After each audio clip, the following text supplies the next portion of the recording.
Yom Yerushalayim, le jour de la réunification de Jérusalem, c'est ce soir, et c'est le 28 Iyar. Le 28 Iyar est une date qui est déjà dans le calendrier comme une date particulière, puisque c'est la Iloula de... Non? Pardon? La ville, non. La Iloula de Shmuel HaNevi, la Iloula du prophète Samuel.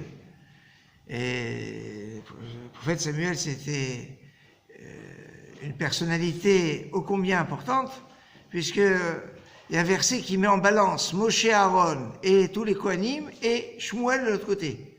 Parce que Shmuel allait vers les personnes, il voyageait, et alors que chez Moshe, on allait vers Moshe, là, eh bien, c'était Shmuel qui se rendait chez tout le monde. Mais alors, quel lien il peut avoir entre Yom Yerushalayim et la Iloula de Shmuel HaNevi? Il y a quelque chose de très intéressant. C'est que parmi les 70 noms de Jérusalem, Yerushalayim a 70 noms.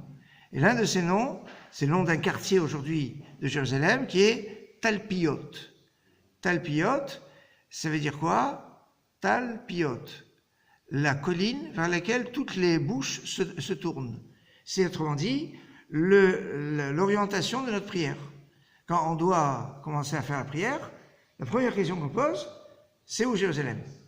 Et en direction de Jérusalem, on prie Talpiot. C'est pour ça que, en général, on cherche le Mizrach. Le Mizrach, c'est-à-dire l'Est. C'est l'Est quand on est à l'ouest de Jérusalem. Mais si on est, par exemple, à Jéricho, on va prier vers l'ouest. Si on est à Tzfat ou Tibériade, on va prier vers le sud. Si on est à Beersheba, on prie vers le nord. Et toujours, c'est Talpiot, la colline vers laquelle toutes les bouches s'orientent, parce que c'est la porte du ciel, parce que c'est la clé de Jérusalem, c'est la clé pour la prière. D'ailleurs, quand on parle de la réunification de Jérusalem, le symbole, c'est quoi de la réunification de Jérusalem? C'est la possibilité d'aller prier au Kotel. C'est ça, l'essentiel. C'est aller prier au Kotel, pour aller prier à un endroit qu'on ne pouvait pas faire depuis 48 jusqu'à 67, on ne pouvait pas aller prier au Kotel. Ou alors il fallait démontrer qu'on n'était pas juif. C'est un petit peu... Alors ça fait bizarre qu'il démontre qu'il n'est pas juif et puis après il va prier au Kotel, ça fait un peu désordre. En tout cas, il devait faire... bon, il y a eu des époques comme ça. Et donc finalement, la réunification de Jérusalem, c'est finalement la possibilité d'aller prier. Voilà, d'aller prier à un endroit. Alors maintenant, revenons à Shmuel. Shmuel, c'est le fils de qui? Facile. De Hana, bien sûr, de Hana. Et Hana, c'est un personnage clé quand on parle de prière. Pourquoi? Parce que dans la Gemara Brachot, on apprend toutes les halachot de la tefila, comment on doit faire, de quelle attitude, de quelle posture, etc., de Hana. Les halachot de la tefila, c'est de Hana.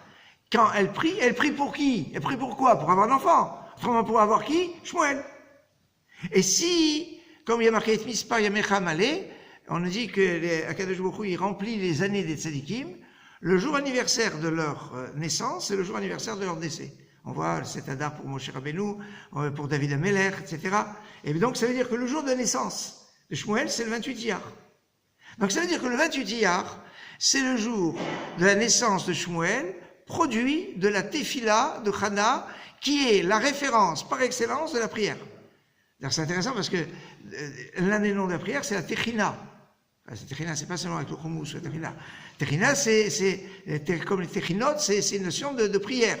Et donc, c'est la prière de Hana, Vatit Palel Hana, comme on commence la prière du matin, qui est liée donc à la naissance de Shmuel. Shmuel qui est né le 28 Iyar, réunification de Jérusalem pour pouvoir aller prier au Kotel. Est-ce qu'on est mieux? Alors c'est ça, je pense qu'il y a ici un symbole très fort sur le lien avec la Tefila, le lien avec la prière, le lien avec Jérusalem, la réunification de Jérusalem, avec le prophète Shmuel. Mais le prophète Shmuel, c'est pas seulement ça. C'est que Shmuel HaNevi, c'est celui qui va oindre le premier roi d'Israël, Shaoul, mais aussi le deuxième, David. Or, David, c'est celui qui va faire de Jérusalem la capitale d'Israël. Alors, et on revient, vous voyez, comme ça, et on pourrait comme ça faire des allers-retours sur plusieurs points, mais je ne vais pas vous garder trop longtemps, et je vous laisse donc à réfléchir et à rechercher à travers les 69 autres noms de Jérusalem, 69 autres explications pour pouvoir avoir le lien avec la tefila, la prière, avec Shmuel Hanavi et avec l'événement Chag Sameach.